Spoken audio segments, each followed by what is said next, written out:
Hello বন্ধুরা, আসসালামু আলাইকুম। সবাই ভালো আছেন আশা করি। তো আজকের আমরা ভিডিওতে বিভিন্ন ধরনের ডকুমেন্টের ভিতরে কিভাবে এরকমের বিভিন্ন ধরনের ওয়াটারমার্ক দেওয়া যায়। আসলে আমরা প্রতিনিয়ত বিভিন্ন ধরনের ডকুমেন্টের ভিতরে দেখি এভাবে বিভিন্ন ধরনের ওয়াটারমার্ক দেওয়া থাকে, লোগো দেওয়া থাকে, টেক্সট দেওয়া থাকে।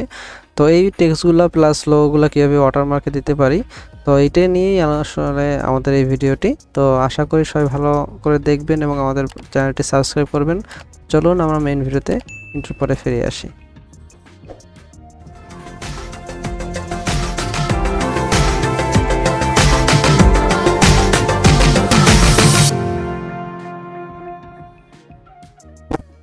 প্রিয় বন্ধুরা, আজকে আমরা এই ভিডিওতে দেখব মূলত ওয়াটারমার্কের বিভিন্ন অপশনগুলো। তা এখনও যারা আমাদের চ্যানেলটি সাবস্ক্রাইব করেননি এবং আমাদের ধারাবাহিক এই টিউটোরিয়ালগুলো এখনও দেখেননি, তারা অবশ্যই আমাদের চ্যানেলটি সাবস্ক্রাইব করবেন এবং পাশে থাকা বেল আইকনটি বাজিয়ে দিবেন। সেক্ষেত্রে সবার আগে সবার প্রথম আপনাদের কাছে আমাদের ভিডিওগুলো চলে যাবে। এতে আপনারা নিজেদের আপডেট রাখতে পারবেন এবং বিভিন্ন অপশন সম্পর্কে আপনাদের সম্যক ধারণা আরও বাড়বে। তো চলুন আর কথা না বাড়িয়ে আমরা মেইন ভিডিওতে ফিরে যাই। তো এর আগের ভিডিওতে আমরা মূলত থিম এবং কালার, ফন্ট বিভিন্ন বিষয় নিয়ে আলোচনা করেছি। তো এই ভিডিওতে আমরা ওয়াটারমার্ক নিয়ে কাজ করব। তো এই যে একটা ডকুমেন্ট তৈরি করা আছে, এই ডকুমেন্টের ভিতরে যদি আপনি কোনো ধরনের ওয়াটারমার্ক দিতে চান, তাহলে প্রথমেই আপনাদের যেতে হবে হোম মেনুতে স্বাভাবিক থাকা অবস্থায় ডিজাইন মেনুতে চলে যাব। ডিজাইন মেনুতে যাওয়ার পরে এখানে দেখেন ডান দিকে ওয়াটারমার্ক একটি অপশন আছে। এই অপশনে ক্লিক করার পরবর্তীতে ড্রপডাউন মেনুতে আমরা বিভিন্ন ধরনের স্যাম্পল দেখতে পাবো, যেগুলো অলরেডি আমাদের মাইক্রোসফট অফিস প্রোগ্রামে দেওয়াই আছে। তো এই ধরনের যদি কোনো একটি ওয়াটারমার্ক আমরা ইউজ করতে চাই, সেক্ষেত্রে জাস্ট আমরা একটা ক্লিক করব, তাহলেই আমাদের ডকুমেন্টে এরকমের ওয়াটারমার্ক কিন্তু চলে আসবে। আর এছাড়া যদি আমাদের কাস্টম কোনো ওয়াটারমার্ক ইউজ করতে হয়, সেক্ষেত্রে অবশ্যই আমরা কাস্টম ওয়াটারমার্ক চয়েস করব। এখানে দেখুন নিচের দিকে আসার পরে কাস্টম ওয়াটারমার্ক অপশনটি আছে। তো এখানে প্রথমে আমরা ক্লিক করব। ক্লিক করলে আমাদের সামনে একটি এরকমের বক্স আসবে। তো আমরা সাধারণত দুই ধরনের ওয়াটারমার্ক দিতে পারি। একটা হচ্ছে পিকচার ওয়াটারমার্ক এবং আরেকটা হচ্ছে টেক্সট ওয়াটারমার্ক। পিকচার ওয়াটারমার্কের মধ্যে সাধারণত আমরা বিভিন্ন ধরনের লোগো, বিভিন্ন ধরনের ইমেজ বা ফটো আমরা ইউজ করতে পারি। সেক্ষেত্রে আমরা বিভিন্ন ধরনের লোগোর জেপিজি ফাইল, পিএনজি ফরম্যাট, বিভিন্ন ধরনের ইমেজ ফরম্যাট আমরা এখানে ইউজ করতে পারি। আর টেক্সট ফরম্যাটের ভিতরে মূলত আমরা এখানে বিভিন্ন ধরনের লেখা লিখে এটা আমরা ওয়াটারমার্ক হিসেবে ইউজ করতে পারি। যদি প্রথমে আপনি পিকচার হিসেবে দিতে চান, সেক্ষেত্রে প্রথমে আপনি পিকচার ওয়াটারমার্কে চলে যাবেন। এখানে যখনই পিকচার ওয়াটারমার্কের ক্লিক করবেন, চেকবক্সটি অন করে দেবেন, তখনই আপনাদের সামনে এখানে এই দুটি অপশন আসবে। তো প্রথমেই দেওয়া আছে সিলেক্ট পিকচার। আসলে আমরা পিকচার হিসেবে কোন পিকচারটি দিতে চাচ্ছি বা কোন লোগোটা দিতে চাচ্ছি, সেটি আমরা এখান থেকে সিলেক্ট করতে পারবো। তবে এই সিলেক্ট পিকচারে ক্লিক করার সাথে সাথে আপনাদের কাছে এরকমের বক্স আসবে। তো যাদের ইন্টারনেট কানেকশন আছে তারা আসলে এরকম একটি ইন্টারফেস পাবেন। আর যাদের ইন্টারনেট কানেকশন নেই, তারা হচ্ছে এই যে নিচে ওয়ার্ক অফলাইন নামে যে বাটনটি এসে চলে গেছে, ওইটা আসলে কন্টিনিউয়াসলি এখানে থাকবে।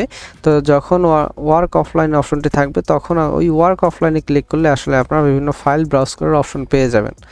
তো যাদের ইন্টারনেট আছে তারা অবশ্যই ইন্টারনেট ইউজ করে বিভিন্ন ধরনের লোগো ইউজ করতে পারেন। তো যদি অনলাইন থেকে লোগো আনেন, সেক্ষেত্রে আমরা অবশ্যই ইন্টারনেট কানেকশন দিয়ে রাখবো আগে। এরপরে বিং ইমেজ সার্চ এই অপশনে ফটো বা যে ইমেজ ফাইলটি আছে, ওই ফাইলটি আমরা সার্চ দেব, বা ওই কোম্পানির লোগো বা আপনার কোম্পানির লোগো বা ওই ধরনের পিকচার লিখে আসলে সার্চ দেব। যেমন আমরা এখানে একটা স্যাম্পল লোগো লিখে সার্চ দিলাম, এন্টার প্রেস করলাম। এখানে বিভিন্ন ধরনের লোগো চলে আসছে। আমরা এখান থেকে যে কোনো একটা লোগো আমরা নিয়ে গেলাম। আমরা এখান থেকে গুগলের লোগোটা ইউজ করলাম, ইনসার্ট বাটনে ক্লিক করলাম সিলেক্ট করে। তাহলে আমাদের এখানে আমাদের পিকচার সিলেকশন হয়ে গেছে। এরপর আছে স্কেল। স্কেল হচ্ছে আমরা যখন কোনো ইমেজ অনলাইন থেকে হোক বা আমার ফাইল থেকে হোক আমি সিলেক্ট করি, সেই ইমেজটার সাইজ কত স্কেলিং হবে বা ওই ইমেজটি কিভাবে আমাদের ডকুমেন্টের ভিতরে ইনসার্ট হবে বা কত সাইজে ইনসার্ট হবে, সেটি আসলে এখান থেকে সিলেক্ট করা যায়। যদি অটো দেওয়া থাকে, সেক্ষেত্রে আপনার ডকুমেন্টের সাইজ অনুযায়ী ওর যে অটো সাইজটা আছে সেই অটো সাইজ চলে আসবে। আর সেক্ষেত্রে যদি অনেক বড় করে আসে বা ইমেজটি যদি অনেক বড় থাকে, সেক্ষেত্রে আপনারা এখান থেকে 50% করে নিতে পারবেন, অথবা যদি ছোটো ইমেজ হয় সেক্ষেত্রে আপনারা পার্সেন্টেজ আরও বাড়িয়েও নিতে পারবেন। তো আমরা এখানে অটো রাখলাম এবং এর পাশে আছে একটি ওয়াশ আউট চেকবক্স। এই ওয়াশ আউট চেকবক্সে যদি দেন সেক্ষেত্রে আমাদের এই যে দেখেন এই যে কনফিডেন্সিয়াল লেখাটি যে লেখা ছিল সেটি আসলে মনে হচ্ছে যেন একটা হালকা লেখা, এরকম ওয়াশের যে একটা ইফেক্ট আছে এইরকম ওয়াশ ইফেক্ট চলে আসবে। আর ওয়াশ ইফেক্ট যদি বন্ধ করে দেন সেক্ষেত্রে আমাদের আসলে ফুল ইমেজের কালার সহ চলে আসবে। তো আমরা সাধারণত লোগো হিসেবে যা ইউজ করি এগুলো ওয়াশ আউট হিসেবে ইউজ করি। তো এখানে আমরা ওয়াশ আউট রেখে ওকে দিলাম। দেখেন এখানে কিন্তু গুগলের যে লোগোটি আছে এটা কিন্তু ওয়াশ আউট অবস্থা এবং আমাদের ওয়াটারমার্ক হিসেবে এখানে কিন্তু সিলেক্ট হলো। আর ওয়াটারমার্ক যখন আসবে এখান থেকে আপনি কোনোভাবেই ওয়াটারমার্কটি সিলেক্ট করতে পারবেন না। আবার যদি এই ওয়াটারমার্কটি বাদ দিতে হয় সেক্ষেত্রে অবশ্যই আপনাদের চলে যেতে হবে ডিজাইন মেনুর ওয়াটারমার্ক অপশনে। এখান থেকে রিমুভ ওয়াটারমার্কে যখন ক্লিক করবেন তখন আসলে এই ওয়াটারমার্কটি চলে যাবে। আর এছাড়া যদি কোনো ডকুমেন্টের ভিতরে আপনি যদি টেক্সট ওয়াটারমার্ক দিতে চান সেক্ষেত্রে অবশ্যই আপনি টেক্সট ওয়াটারমার্কে ক্লিক করবেন।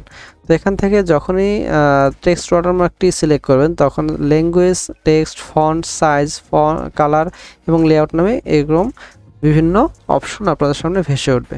তো প্রথমে আছে ল্যাঙ্গুয়েজ। তো ল্যাঙ্গুয়েজ থেকে আপনি কি ধরনের ল্যাঙ্গুয়েজে আপনি ওয়াটারমার্কটি দিতে যাচ্ছেন সেটি আপনি এখান থেকে সিলেক্ট করেন। বাংলা হলে বাংলা, ইংলিশ হলে ইংলিশ, অন্য কোনো ভাষায় হলে সেক্ষেত্রে ওই ভাষা সিলেক্ট করবেন। তারপর টেক্সট হিসেবে আপনি কি লেখা প্রদর্শিত হবে আপনার ওয়াটারমার্ক হিসেবে সেই লেখাটি আপনি এখান থেকে লিখবেন। যেমন আমরা এখানে লিখলাম স্যাম্পল।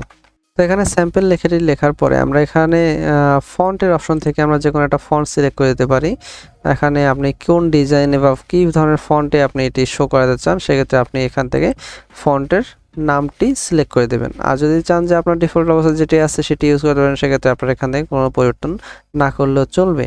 এরপরে আছে সাইজ। আসলে এখানে ফন্টের সাইজটা কেমন হবে, আপনি এখানে যে সাইজে আসতেছে লেখাটি এটি হচ্ছে অটো ফরম্যাট। আপনি যদি চান যে বাড়িয়ে নেবেন, কমিয়ে নেবেন সেক্ষেত্রে অবশ্যই এখান থেকে আপনি পছন্দ মতো সাইজ চয়েস করতে পারবেন। আর কালার হিসেবে যেহেতু আমরা জলসাপ হিসেবে ইউজ করতেছি সেক্ষেত্রে আমরা অ্যাশ কালার রাখতে পারি বা এরকম হালকা গ্রে কালার রাখতে পারি।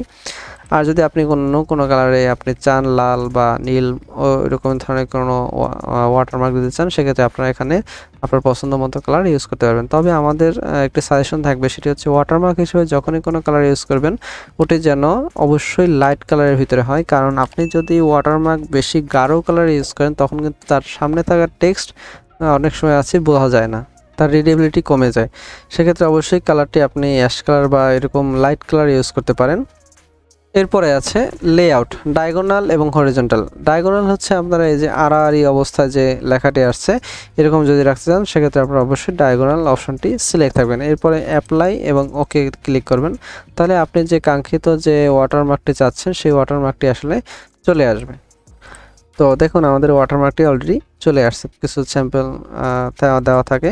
এছাড়াও যদি আরও কোনো ওয়াটারমার্ক দরকার হয় সেক্ষেত্রে অবশ্যই মোর ওয়াটারমার্ক ফ্রম office.com-এ আপনি ক্লিক করবেন এবং এখান থেকে অনলাইনে অ্যাভেলেবেল যদি কোনো ওয়াটারমার্ক থাকে এটি অবশ্যই আপনারা এখান থেকে ডাউনলোড করে ইউজ করতে পারবেন।